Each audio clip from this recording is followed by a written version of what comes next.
Hi and welcome to episode 55 of the Beks Creates podcast. My name's Beks and I'm coming to you from a grey Bristol where I live with my husband Paul and our 2-year-old Jasper. It's grey this morning, but warm, which I don't like. If it's going to be warm, at least be sunny. We've had the loveliest morning. It is Sunday. And we've just had a long, slow, chilled morning. It's 25 to 11 now, and we've only just sort of all finally finished getting ready. And yeah, so it's been nice. We watched Toy Story 3, which happens a lot in our house at the moment. We're definitely in our Toy Story era, which I'm not sad about. We had pancakes for breakfast. My husband makes the best pancakes ever. And yeah, then we sort of mooched about upstairs, eventually got dressed, read some stories. So yeah, proper way to start a Sunday in my opinion. So I've got quite a lot to show you today, quite a lot to tell you about. I've got a finished object, 2 finished objects. I have got some whips, some new whips you haven't seen before. I've got a bit of a frog or finish dilemma. I've got a few acquisitions, some quite exciting ones, and 3 nice things to tell you about at the end. So better crack on with it. So I have been knitting fairly monogamously the last couple of weeks. I say fairly because I've sort of worked on a sock in between, but I really desperately wanted to get the sample that I've been knitting for Bur Street finished, which was the Bright Axis sweater by Stephanie Lotvin, who is Telly Bean Knits, because I wanted to get this one off the needles so that they could have it for the Southern Wool Show, which is at the end of August. But I also am knitting another sample, which I also want to get finished for then, because they're 2 kind of summery / maybe autumn knits, so I want them to have them before it's too late really. And I also have new stash which I'm desperate to cast on from me, so I wanted to crack on with it basically. So I have finished the Bright Axis sweater. Colour is slightly bleached out there, but not too badly. This was a really fun knit. The pattern was great. It was really detailed because it was quite a different construction to anything I've done before, but it was all very clear and very easy to follow. So you start at the bottom, you knit this, and this actually went much quicker than I thought it would, considering there's a bit of positive ease and it was done with 4 ply. But yeah, it whizzed up quite quickly actually. So you knit up to here, then you put the one side of the stitches on hold. It's exactly the same front and back. You do some short rows to raise this line up here, and then you do exactly the same on the other side, and then you cast on some stitches here, work these stripes all the way along with this little like edging detail as you get towards the neckline, and then same on the back, and then seam up the shoulders. So not difficult at all, really interesting construction. The stripes, yeah, they were good. They kept you, like, they propelled you forward because they were like, it was a bit like, oh, next colour. They were quite quick. The ends were a little bit of an issue, so I did after a while start working over the ends, which probably doesn't look the neatest, but I think it's absolutely fine. The pattern was actually designed for self-striping, but I really like that the stripes are much neater with minis because you don't have the kind of change of colour in the middle of a stripe, if you know what I mean, like you would with self-striping. Also, I just think it's such a great way to use mini skeins because, you know, there's only so many blankets and that sort of thing that you can make with them. So it is a really lovely way to use mini skeins. For this one I used sea glass, the colour sea glass, in the alpaca silk cashmere base, which is just dreamy. It's coming out a little grayer than it is on in real life. It's much greener. And the drape, I mean, look at that drape, it's just gorgeous. And then the minis are the ice cream minis in the colours chocolate, coffee, strawberry, mint and bubblegum. So yeah, I think it's really pretty. And actually I knit the 3rd size and I only broke into a 2nd skein of the ASC for the cuffs. Now I added a little bit of length to the body because it's supposed to be cropped, and I actually wanted it a little bit longer, even though it's not for me, I just preferable. So if you were knitting particularly one of the smaller sizes, certainly the first 3 sizes, without the extra length, you could definitely do this with 1 skein of fingering and 1 set of minis. I had like a little nugget of each of the minis left, sort of maybe 3 or 4 grams, so it uses them up quite nicely as well. So yeah, really fun, different knit, really enjoyed that one. Let me have a sip of my drink. Iced coffee today. Everything's iced at the moment, it's too hot. My second finished object, you didn't even see as a whip because I got into it and it was so fast that I finished it. So this is the Dumpling Bag by Pearl Soho. So it's a free pattern. I saw it online and fancied having a go, and I started knitting it and it was coming out really big. And I thought, to be honest, I just want this to be a little quick knit just to like have a go at the pattern.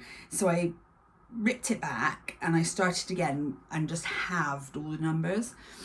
And when I started knitting it then, I thought, this is the perfect size to keep my Kindle in. Because I'm not careful with my Kindle, it just gets thrown on the floor beside the bed. But this is really great because it's one of those like Japanese knot bags. You have a long handle, short handle, and thread one through the other. And I'll get onto the handles in a minute. And what I can do is just hang this on the drawer handle of my bedside table. So it's quite handy. And then if we go away, it's just a little bit more protected, or if I shove it in my handbag or whatever.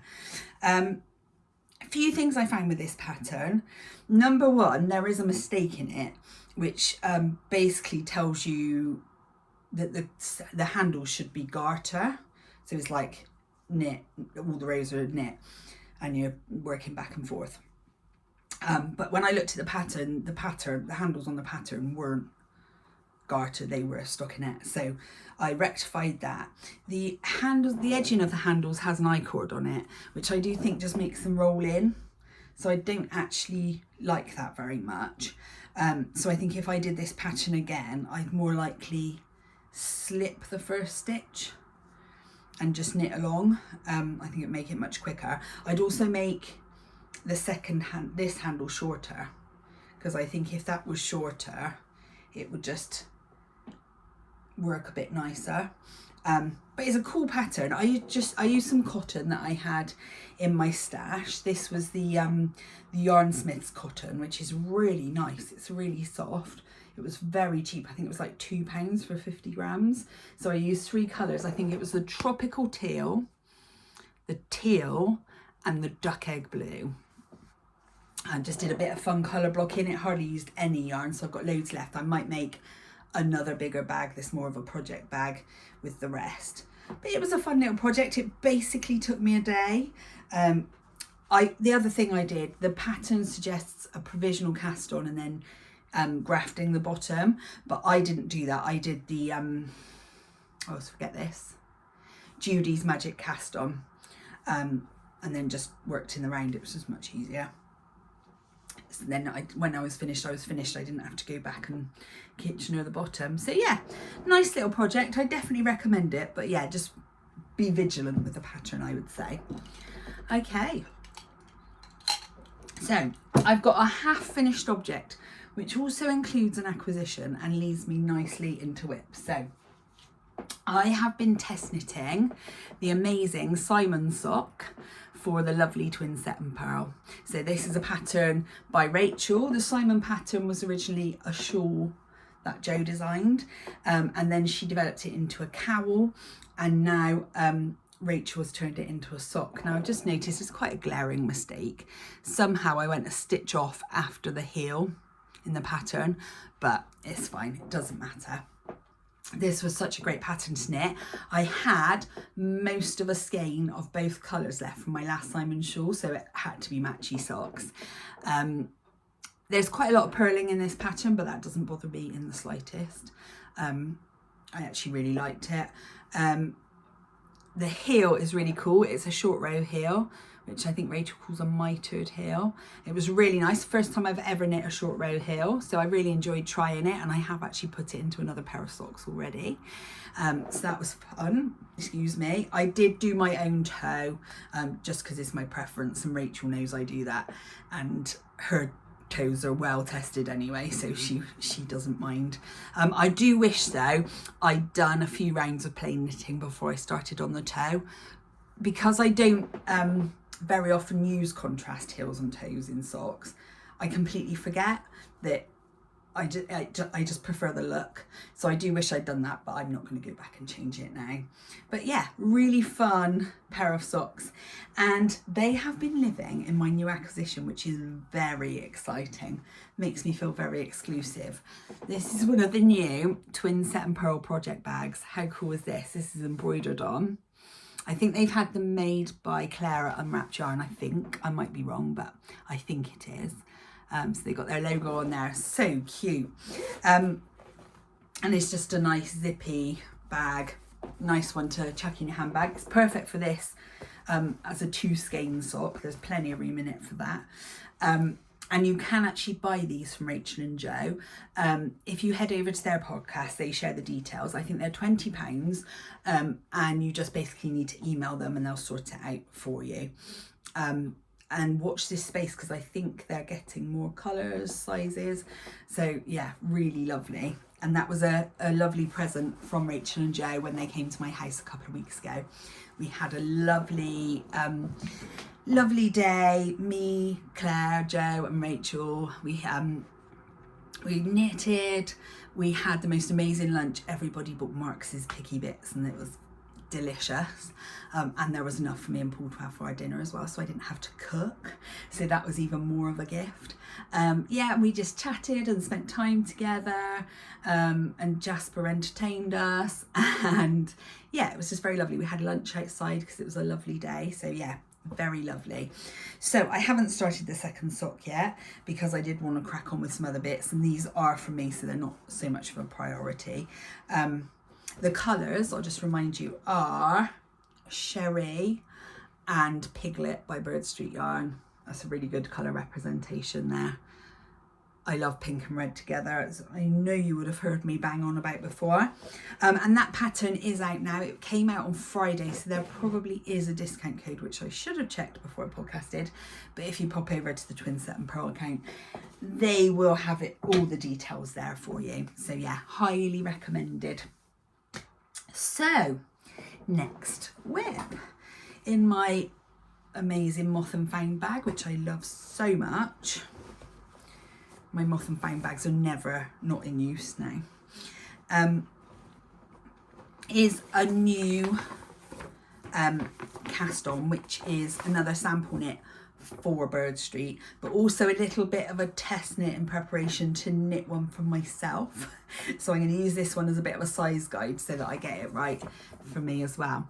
So this is Camisole No. 9 by My Favourite Things Knitwear. Just a really plain vest top. I thought it'd be really useful for, you know, it'd be nice for summer, but also really good for layering. Like the depths of winter, you could literally wear it under your clothes as a vest. I thought it'd be really good. I've got quite a few notes on the pattern so far, I will tell you. So here it is so far. It looks hilarious, I will warn you. Looks like I'm making a very tiny bikini top. I am not. So first things first, I did make a mistake on the straps. I misread the length the straps had to be. I read at 6.5 inches instead of 6.5 centimeters, but I have a way of rectifying without ripping it out, so it's all fine. Now, what the first mistake I did find in the pattern, well, as number one, I noticed in the Ravelry notes, there's no schematic in the pattern, which isn't ideal, especially with a garment with quite a lot of negative ease. This has 12 to 15 centimeters of negative ease, so it's quite a lot. Now in the pattern, it gives you the 2 rows you need to work to make the stockinette, well, the stocking stitch strap, and it says repeat that row until you've worked a total of 25 rows, but it's not 25 rows, it's 25 repeats. So that in itself is a little misleading, and then confused me later on in the pattern when it told me to work you know, rows of stockinette this many times. I was like, does it mean rows of stockinette or does it mean repeats? So I'm kind of feeling my way a bit with this pattern. There's also no instructions in the pattern whatsoever about the strap. So what you're supposed to do is knit the front, like this part with the armhole increases, knit the back with the armhole increases, join in the round and carry on. And from there, there's no detail about how to join the straps. So I was already thinking that what I would do is actually pick up stitches and knit from there to save any joining. But now I've realised that my straps are too long. What I'm actually going to do is use those as the front and back stitches and pick up the stitches and just go straight into the increases. So this kind of join, if you like, will be just down on the back. But I don't think that would be a problem. So I do think this might be a pattern that I do have to tweak a little bit, and that maybe wouldn't be a great beginner's pattern. There was also comments about, so it describes the edging. So you can see, like, you knit the main body, and then it's hard to see because the pattern's black, but round the neck hole and armholes, and I think around the bottom, you then knit this like really tiny rib, which is done in like 2mm needles, I think.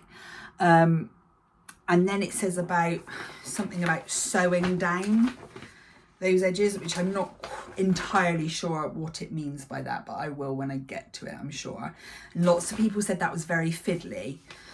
There are alternative methods given,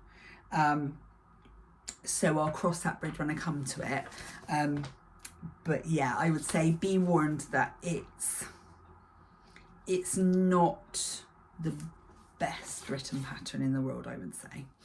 So the yarn is exciting. The yarn is a new base to Bur Street, which is merino linen, 50-50, I believe.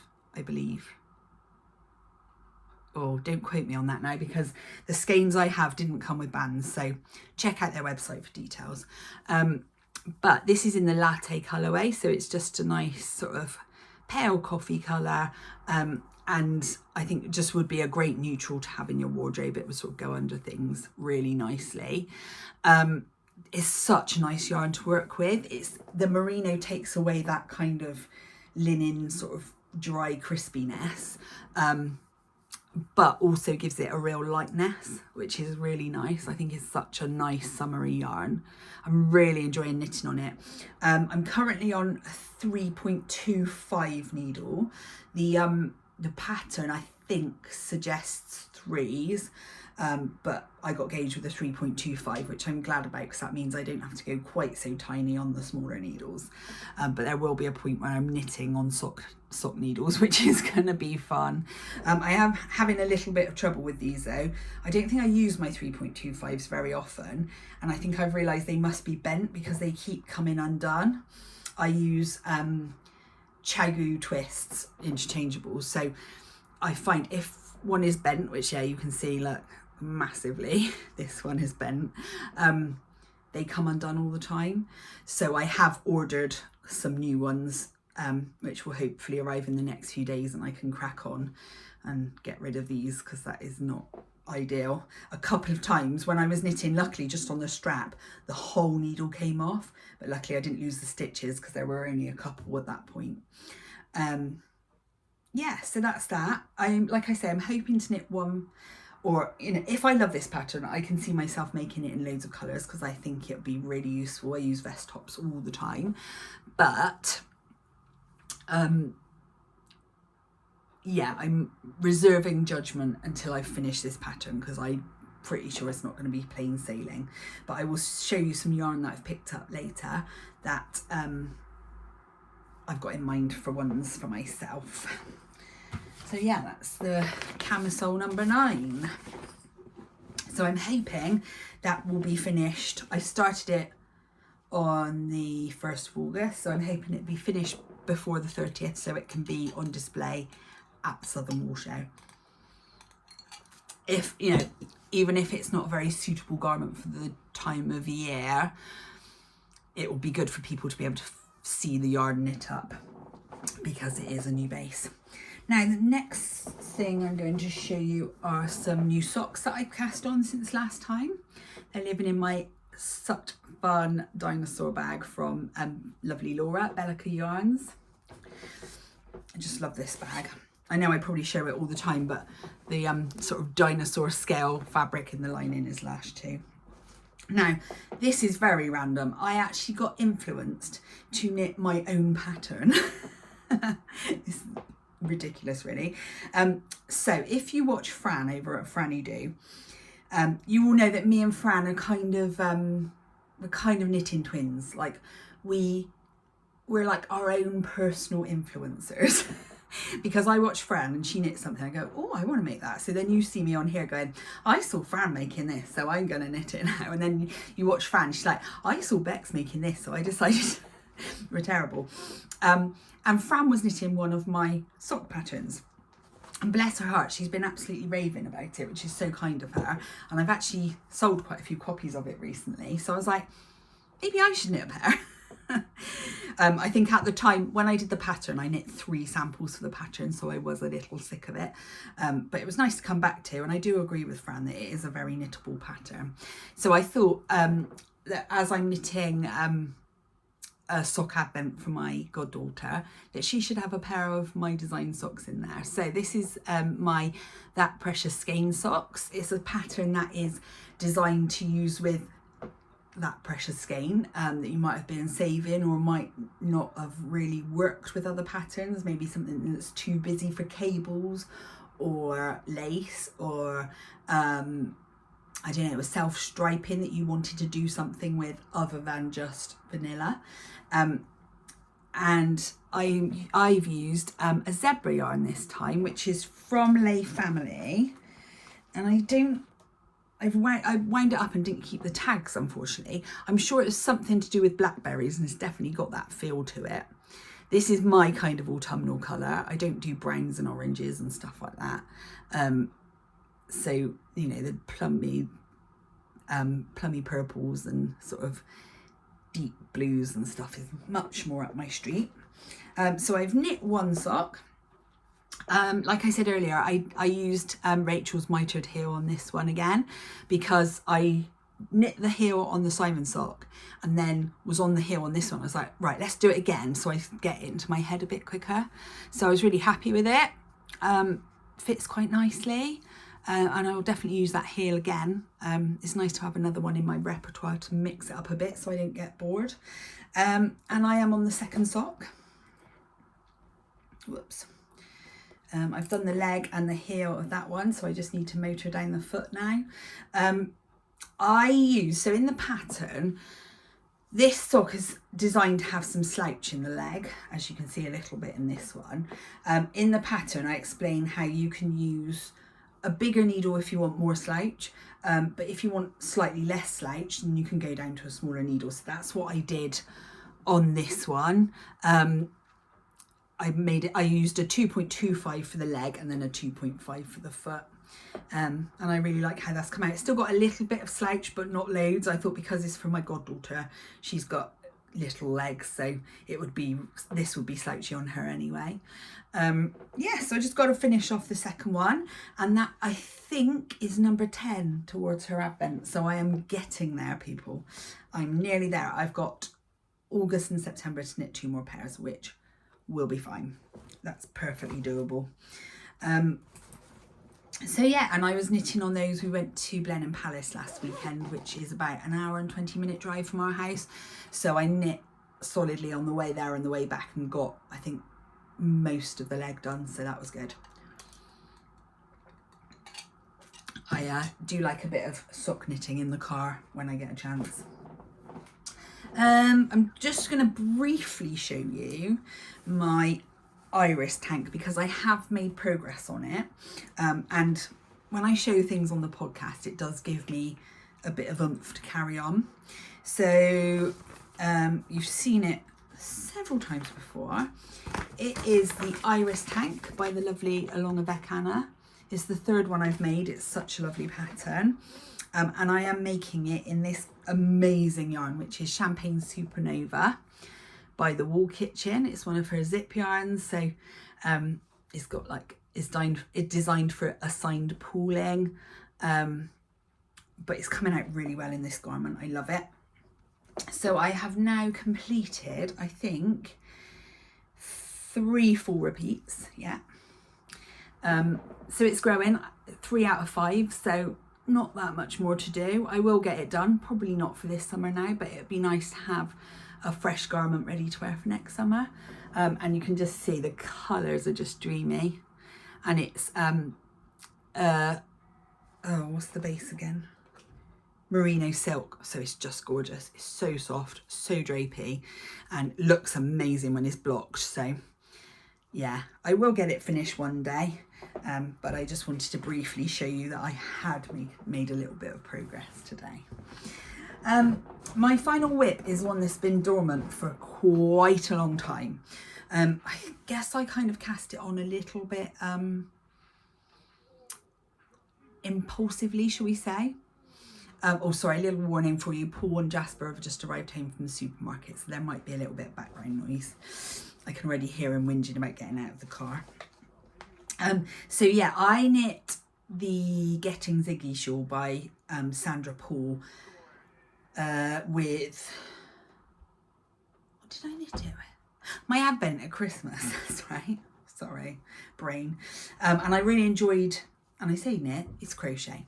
I really enjoyed crocheting it, so immediately afterwards I cast another one on. I thought I'd cast a smaller one on because the one I made was huge, so it was more of like a blankety wrap kind of thing. So I decided to cast on a smaller one, and I got this far and then I stopped. Just, you know, other projects. I go a bit in and out with crochet, so yeah, just didn't pick it up again. And I guess also it was going to be a long time till I could wear it, and I wanted to do like summer tops and stuff. So I wanted to get it out and show you to decide whether I should finish or frog. Now, getting it out now and looking at it, I do love it, so I think I am going to finish it. And I guess there's no rush. The 2 colours I have used are, again, the alpaca silk cashmere base from Bur Street in the colour Sassy, and that one's just undyed. But I love these colours. I love that sort of peachy corally pink. Yeah, I do like it, so I think I will finish it. Yeah, I think I will finish it. So no need to help me out with the decision now. It's not going to be frogged. I am going to finish it, but there's no rush. And I should show the bag because I'm not sure I've shown it. This is my really gorgeous neon cat bag from the ever so lovely Conchetta at Butternut Handmade. Conchetta just makes the most gorgeous bags in the most gorgeous fabric, and she is indeed a gorgeous person, so go over and check out her Etsy shop. Conchetta actually gave me this because she was making, I think it was a mitered square blanket, but I might be wrong, it was quite a while ago, and she sort of put a little request in a WhatsApp group that I'm in with her for any minis that she could add to it. So I bundled her a load up, and she insisted she wanted to give me something in return. So she told me to check out her Etsy shop, and I saw this bag and neon cats, it had to be done, didn't it? It's so cute. And it's got this sort of nice chambray fabric on the bottom. Very lovely. So yes, I'm a very lucky girl. Right then, so I've got some very exciting acquisitions. As I said to you last week, was it a week ago this Friday, so like 9 days ago, I had Claire and Joe and Rach round, and Claire gave us all a gift, which was so lovely. So in this sweet little Bur Street yarn drawstring bag, which I have to admit I have a few of, just a couple, Claire had over dyed some yarn using a new technique. So she dyed us this absolutely gorgeous navy blue. I love navy blue, it's one of my very favourite colours. And it's on the extra fine merino base. So initially I thought it was DK, but it's not. It's just a really gorgeous plump fingering weight. So I think that might make me some socks. It's just so soft, absolutely gorgeous. And she'd also made these really cute little yarn buckets out of denim. How sweet is that? It's lined with this splatter fabric, which I have inside one of my other Bur Street bags. I think it might be my leopard print one. Yeah, it's just so cute. I love it. So that will be going into use now I've shown you. Honestly, aren't I a lucky girl having a sister who's a sewer and a yarn dyer, and a brother-in-law that's a yarn dyer? I get all the treats. I'm very lucky. I also got sent home from Claire's house the other day. Bless her, it was her birthday. I went over to give her presents, and she sent me home with a present, and also looked after my child while I ran something to the in-post lockers. So lucky. So Claire had made these bags, which is something a bit different, I think. This fabric's amazing. It's like a woven fabric. It feels so nice. This bag's really light. She's used a shirting fabric inside for the lining, which is quite different. And it's sort of, you can fold it out. I like to fold my bags over so that I can leave everything in there while I'm knitting. It folds over really nicely. It's got this really cute pink cord for the drawstring. And of course, one of her lovely Bur Street yarn tags, which I think are so cute. And I know she's made a load of these, and I meant to text her and ask, but I forgot. I don't know if these are going in the shop or whether they will be at the Southern Wool Show and then in the shop afterwards. Keep an eye out. You know how good they are with social media. They will let you know where they are available and when. But yeah, really nice little sock size bag. It's quite narrow, and it's really soft. So that one would be a really good handbag knitting bag, that one. It's very sweet though, I really like it. Almost a little bit festive, maybe? Is that just the colours? But yeah, really, really cute. Finally, some more very, very exciting acquisitions. So, not only did I have a knitting day at home on the Friday with lovely knitting friends, on the Saturday, I went on a very exciting outing. I jumped in the car and I headed up to Oxford, which is about an hour and a half away from home. Very excitedly, because I was meeting up with the lovely Jack and Jess from the Big Sis Little Bro making show. And it was just the best day. I only met them at the Big Flock in May, but they have become such good friends. We message all the time. They're just the kindest, loveliest people. And I was just so excited to get there and give them big hugs. So we met up, we all piled into Jess's car, and we went to Oxford Yarn Store, which I've been meaning to go to for the longest time, but just, you know, things didn't line up basically. So they took me there. We started in the bakery opposite, which was amazing. We chose a selection of cakes and shared them. We had iced coffees, we chatted, we took photos. We tried to get rid of a wasp for quite a lot of time. And then there was the street, the street where the shop is so cute. It's like nothing I've really seen before. It was like a really quaint, really tiny street. I think it was pedestrianised, but you could only get one car down there. It's like that wide. And all the shops were like really pretty and tiny and sweet. It was almost like going back in time. And there was like a little market out in the street. There was like stalls selling like meat and fish and flowers and cakes, and there was some knitted things, some like hand woven scarves. I think we didn't get a lot of time to look because we went straight to the bakery and then we went to the yarn shop, and when we came out of the yarn shop it hammered down with rain, so we just had to run back to the car, so we didn't really get a chance to look, but that was okay. We then popped into the Oxford yarn store, which was amazing. It's so tiny. Clara told me it was small, but it's so dinky. But it is moving to a bigger shop just a few doors down very soon. But the yarns they had in there were loads of yarns I'd not had a chance really to see in person before. So there's lots of sadness yarn and knitting for Olive, and there was Cardiff cashmere. I've never touched that before. It was amazing. There's obviously Bur Street yarn there, which was obviously the best yarn in the shop, obviously. And yeah, just very lovely little shop. So I had a good feel of loads of different bases, and I treated myself to my first ever knitting for Olive, which was very exciting. So I bought 3 of these, which is the cotton merino in the colour Blueberry Ice Cream. There was another blue I really liked, which was similar but slightly darker, and I think it was on a different base, I can't remember. But then I saw this and I was like, well, if I'm going to make a summery top with it, cotton merino is going to be better. And I think I'll make one of those camisoles in this if it works out. So yeah, I'm really happy with it. I love blues, and I've got blue eyes, so I think it suits me quite well. So yeah, I've got 3 of those, so I'm going to make something lovely with those. The meterage was very good on it, I think.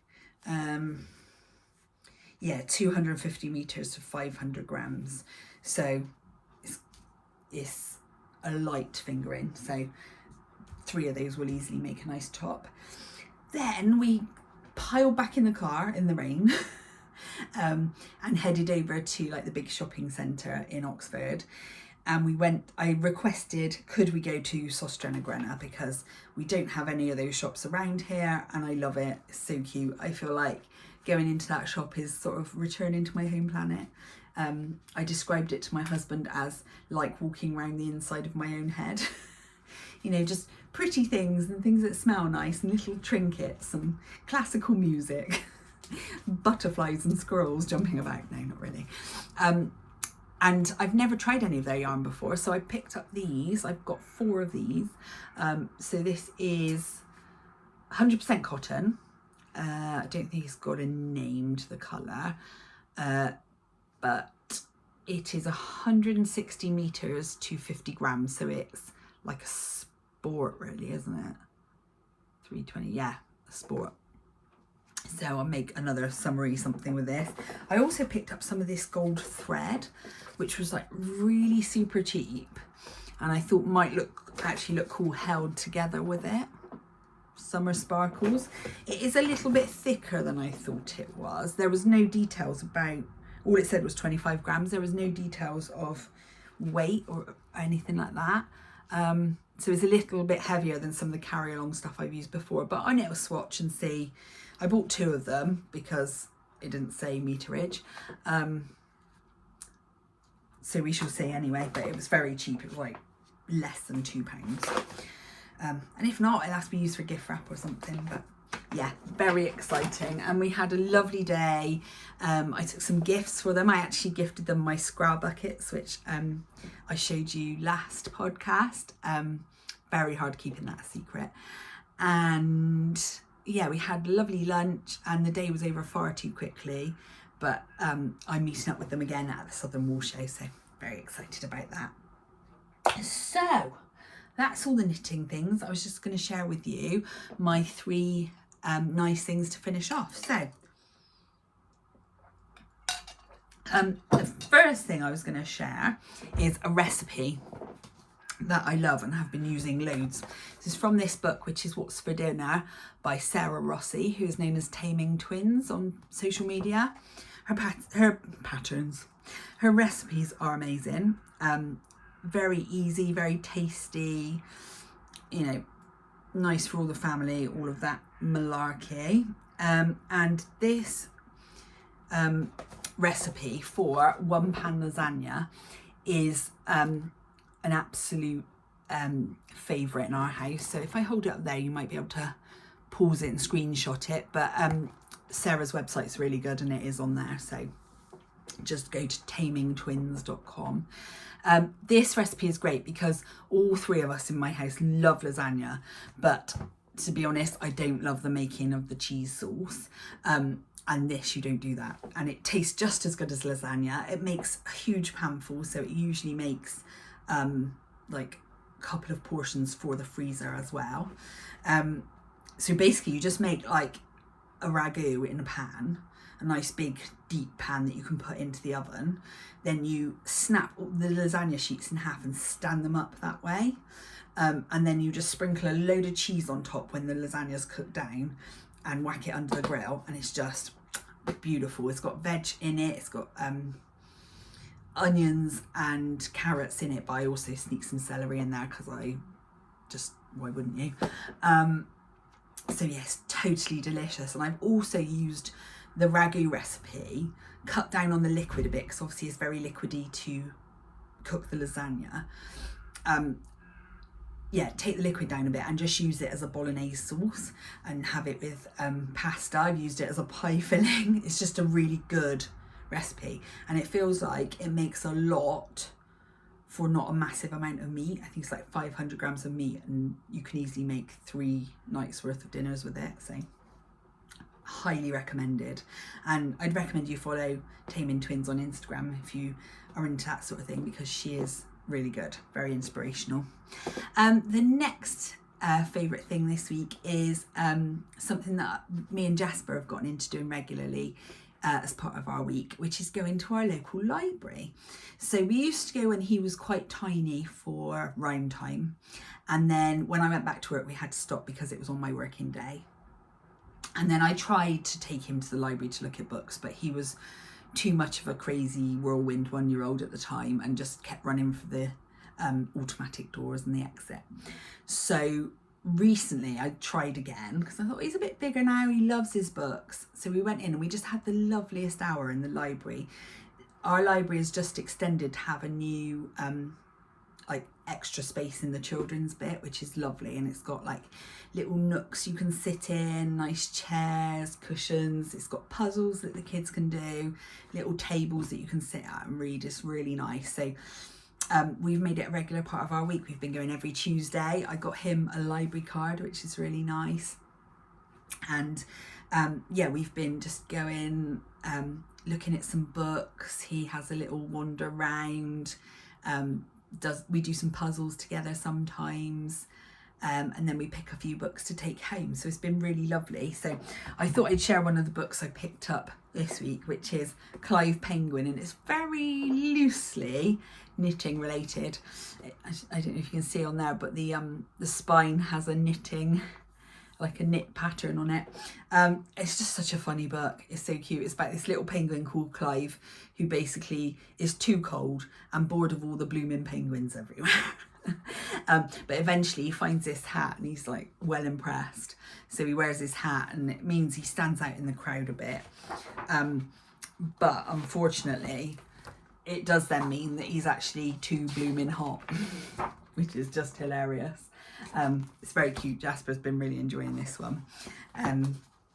Yeah, so I thought it was a nice one because I know when I shared some knitting related kids books before, everybody liked it, so I thought that was a good one to share with you. And my final favourite thing this week is something I've gotten a little bit addicted to. In Costa Coffee they are doing an iced Spanish latte. And a Spanish latte is made with some condensed milk, so it's like slightly sweeter and smoother. I don't know about any of you, but I always find when I drink hot coffee, I don't have any sugar in it. I don't like it sweet. I don't want syrup in it, anything like that. But when I have an iced coffee, I find it needs a little bit of sweetness. I don't know why. Paul likens it to like if you drink a beer at room temperature, it's horrible, but if you chill it, it's nice. So maybe it's something to do with that. I don't know. So I like a bit of sweetness, but this is really nice because it gives you a tiny bit of sweetness, like a caramelly sort of flavour, without that really sweet, like artificial sweetener of a syrup. So yeah, really, really good. I have my decaf because I'm caffeine intolerant, and it's just yummy. So luckily I've had a couple of offers on my Costa card, so I got them with a bit of a discount, and now I have a free coffee waiting for me, so I know what I'll be doing this week. Yeah, go try one, they are so nice. And now I'm sad this is just a homemade one and not a lovely Spanish latte. Oh, one final thing, I forgot something knitting related. I have in my stash 3 skeins of this, which is a Bur Street yarn. I think it's Beauregard on the neon net base. I've got 3 skeins of finger and weight, so basically a sweater quantity. And this colour is a bit too dark for me. I'd really like it to be like a pale lilac. So I'm thinking I'm going to hold it double with either a white fluff, which I have to try, or maybe even like a lilac fluff. So I'm going to knit a swatch with this and see what I think, and go from there. So watch this space for this project. I'm not sure what pattern yet, but I think that might be quite fun for the winter, because who doesn't want a sweater with neon neps? It's going to be fun. Anyway, I think that's quite enough waffle from me. I need to go and get on with the rest of the day. Thank you for watching. Thank you for being here. Hopefully I will be back before too long. Hope you are enjoying August, especially those of you who are on summer holidays. And I will see you very soon. Bye.